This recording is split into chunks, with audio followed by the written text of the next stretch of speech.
તિથિઓમાં ઉત્તમ ગણાય છે એકાદશીની તિથિ, અને આજે છે ચૈત્ર શુક્લ એકાદશી. આપણા શાસ્ત્રોમાં જેને કામદા એકાદશી કહેવાય છે. જો કે એકાદશનો અન્ય અર્થ થાય છે 10 ઇન્દ્રિયોની સાથે એક અંતઃકરણ, એટલે કે 5 જ્ઞાનેન્દ્રિય, 5 કર્મેન્દ્રિય અને આપણા અંતઃકરણની વિશુદ્ધિ કરવાનું વ્રત એ એકાદશી. એટલે જ કદાચ શાસ્ત્રોમાં એકાદશી વ્રતનો મહિમા આલેખાયેલો છે. એકાદશી પર વ્રત અને ઉપવાસ શ્રીહરિની ઉપાસના શુભ ફળ આપનારી ગણાય છે, જેમાં કામદા એકાદશીનું પણ અનન્ય મહત્વ છે. આવો એ મહાત્મ્ય જાણીએ જ્યોતિષાચાર્ય ઉર્વેશકુમાર પંડ્યા પાસેથી.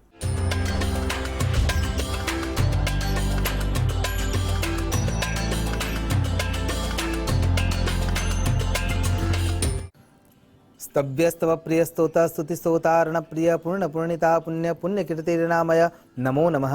તમારા બધાનું સ્વાગત કરું છું આધ્યાત્મિક મહાશક્તિમાં. આજે એકાદશી, એમાં પણ કામદા એકાદશી.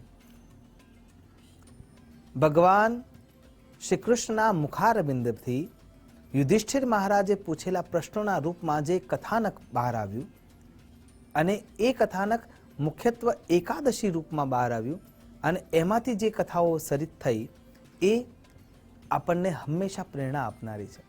વ્રત વિધિ વિધાન કેવી રીતે કરવું એની સમજ આપનારી છે, અને આ વ્રત વિધિ વિધાન થકી કેવી રીતે પુણ્યની પ્રાપ્તિ થાય છે એની માહિતી પણ મળતી હોય છે. તો ભગવાન શ્રી કૃષ્ણ યુધિષ્ઠિર મહારાજના પ્રશ્નો રૂપે ઉત્તર આપી રહ્યા છે. યુધિષ્ઠિર મહારાજનો પ્રશ્ન છે કે એવું કયું વ્રત વિધિ વિધાન છે કે જેના અંદર બીજા વ્યક્તિએ તપશ્ચર્યા કરી છે અને એના પુણ્ય થકી અન્ય વ્યક્તિને લાભ મળ્યો છે. ત્યારે ભગવાન સાંબ સદા શિવની અનુકંપાથી ભગવાન શ્રી કૃષ્ણ ખૂબ જ સ્પષ્ટ રૂપે કહે છે કે ચૈત્ર માસના શુક્લ પક્ષની એકાદશી, જે કામદા એકાદશી છે, એનું આરાધન કરવામાં આવે અને એનું પુણ્ય તમે જ્યારે બીજાને સોંપો છો ત્યારે તમને એનો લાભ મળતો હોય છે. તો કથા કેવી રીતે આગળ વધી રહી છે એની ચર્ચા આપણે કરવા જઈ રહ્યા છીએ. તો આ જ પ્રશ્ન જેમ શ્રી કૃષ્ણને યુધિષ્ઠિર મહારાજે પૂછ્યો, એમ દિલીપ રાજાએ પોતાના ગુરુ વશિષ્ઠજીને પણ પૂછ્યો હતો કે એવી અન્ય વ્યક્તિએ કરેલી ઉપાસના આપણને કેવી રીતે મળી શકે, કે બ્રાહ્મણ જ્યારે તમારા માટે પૂજા અર્ચના કરે છે તો આપણને કેવી રીતે મળી શકે. આપણે એક લોજિક ઉપયોગમાં લઈએ છીએ કે હું ખાઉં તો મારું જ પેટ ભરાય, એ અન્યને કેવી રીતે મળી શકે. એમ જો પૂજા હું કરું તો જ મને મળે.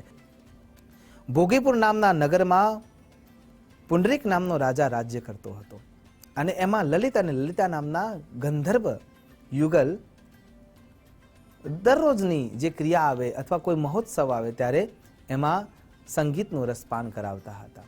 સંગીત ગંધર્વો માટેનું પ્રતિરૂપ છે, અને ગંધર્વ એનાથી ક્યારે દૂર રહી શકતા નથી. લલિત અને લલિતા એવા યુગલ હતા કે જે એકબીજા વિના લાંબો સમય સુધી ટકી શકે કે રહી શકે એવી અવસ્થા હતી જ નહીં. પણ જેમ જેમ સંગીતમાં ડૂબતા જાય એમ એમ કલા વિસ્તાર પામતી જાય, એ દરેક વ્યક્તિ સમજી શકે એવી સમર્થતા હોતી નથી. તો પુંડરીક મહારાજે પોતાના રાજ્યમાં એક દિવ્ય ભવ્ય અદ્ભુત એવો મહોત્સવ રચ્યો, અને મહોત્સવમાં ઈશ્વરની આરાધના માટેનું મુખ્ય કાર્ય જે સેના અધ્યક્ષ છે એ બધાની હાજરીમાં જે મહંતો, શ્રીમંતો અને તમામ પ્રકારના રાજ્યના વ્યક્તિઓ સાથે આ એક મહોત્સવનું આયોજન કર્યું.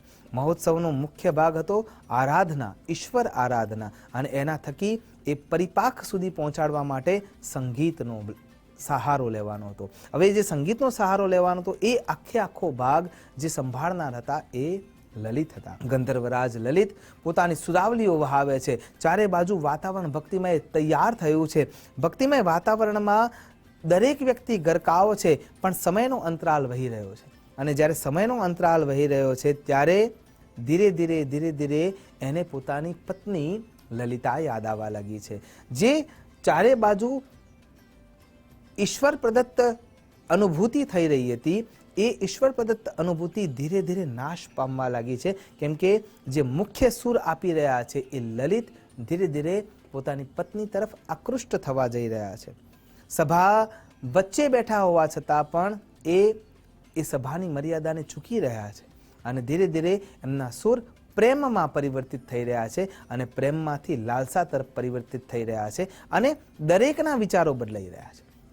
કેમ કે સુર એટલા પ્રબળ છે, ભાવના એટલી પ્રબળ છે.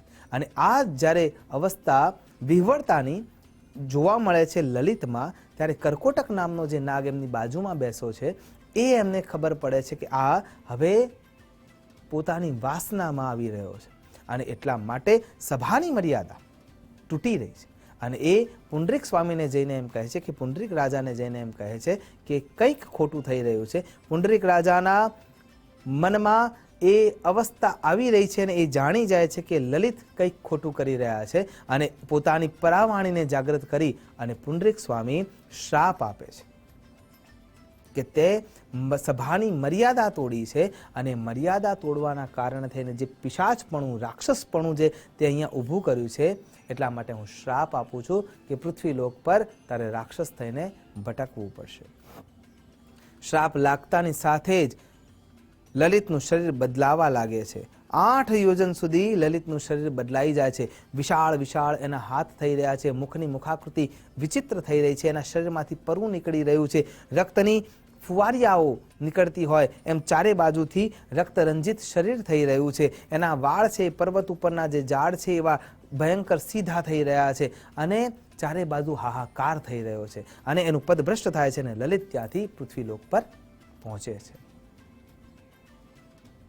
લલિતાને સમાચાર મળે છે, ખૂબ દુઃખી થાય છે, પણ પોતાના પતિને આમાંથી બચાવવા છે અને એ હેતુથી એ પૃથ્વીલોક પર એને શોધવા માટે ભટકી રહી છે. ભટકતા ભટકતા ઈશ્વરીય પ્રદત્ત કૃપાના આધારે એટલે વિંધ્યાચલ પર્વત પર જ્યારે લલિતા પહોંચે છે ત્યાં ઋષિ શૃંગ તપશ્ચર્યામાં લીન છે અને તપશ્ચર્યામાં લીન છે અને ત્યાં જઈને લલિતા આક્રંદ કરે છે, માફી માગે છે, એમની સેવના કરે છે, પૂજા અર્ચના કરે છે, એમને જરૂરિયાતવાળી તમામ પ્રકારની સુવિધાઓ પૂરી પાડે છે.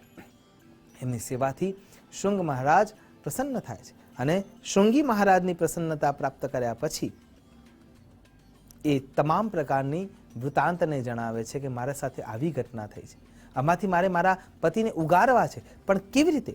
અને એ સમયે શૃંગી મહારાજ એમને ઉપાય બતાવે છે કે ચૈત્ર માસના શુક્લ પક્ષની જે કામદા એકાદશી છે એ એકાદશીનું વ્રત વિધિવિધાન કર્યા પછી એનું જે પુણ્ય બળ છે એ તમારે તમારા લલિતને અર્પણ કરી દેવાનું છે અને અર્પણ કર્યા બાદ એને પુનઃ એનો ગંધર્વ દેહ મળશે.